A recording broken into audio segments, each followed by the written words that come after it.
Hello and welcome back to Like Maria. I'm going to talk about narrative techniques in Jekyll and Hyde and just point out a few things that it's definitely worth mentioning in an essay. So I've got my text here. Let's get started.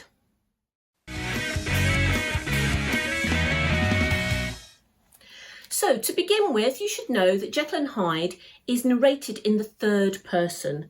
We can tell this from the first line. Mr. Utterson, the lawyer, was a man of rugged countenance. There's a narrator talking to us about describing Mr. Utterson.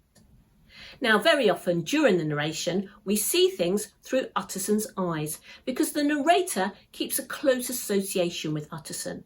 This is really obvious in the passage where Utterson has just met Hyde and he says, Mr. Hyde was pale and dwarfish. Now, that is kind of almost halfway between the narrator and Utterson's own words and thoughts. We begin to enter into Utterson's head. This becomes even more pronounced at the end of that passage, where we actually get direct quotation, in quotation marks, from Utterson. There must be something else. There is something more. If I could find a name for it. And he goes on to finish, if ever I read Satan's signature upon a face, it is on that of your new friend. So he's almost directly talking to Jekyll there inside his head. So we have Utterson's voice, we have the voice of the narrator. In this text, we also have voices of other people. We have some dialogue. We hear Henry Jekyll talk. We hear Lanyon talk. We hear Hyde himself talk with a hissing intake of breath. We hear Enfield explaining about the story of the door. We hear what the maid thought. We don't hear her actual words, but we hear her kind of words being quoted with ape-like fury, etc. So we have different layers of narrative, and in particular, we have quite a bit of dialogue.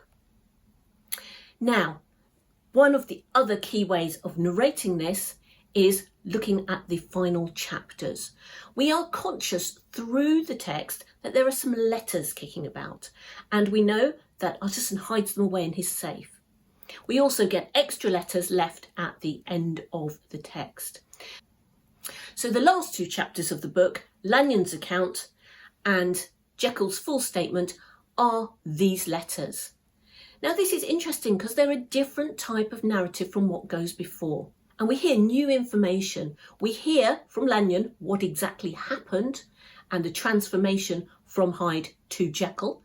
And we see all the gory details of that. But even more importantly, in that chapter 10, we have the idea that Jekyll is telling his own story. So some of the moments in chapter 10 we already know about, and we get Jekyll's perspective, Jekyll's point of view telling the story. Now this is why I tell all my students you absolutely must revise chapter 10. Go to chapter 10 and find out the important incidents and all the key moments that you have found out already about through the general narrative. Look and see if there were any differences, and in particular, look and see how Henry Jekyll views them.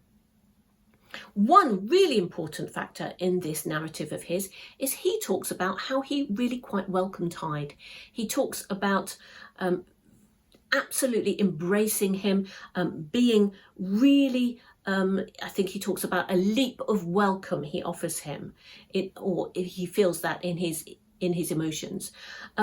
But obviously, through the rest of the book, other people don't feel that. They feel an abhorrence. They are repulsed by him. They have a chill in their blood. So that would be a really good example of how Henry Jekyll sees things differently. But he talks about actually being aware that when other people are in the neighbourhood of Hyde, they feel kind of disconcerted. So if you take one thing from this video, it's go and read chapter 10, Henry Jekyll's point of view on everything that happened.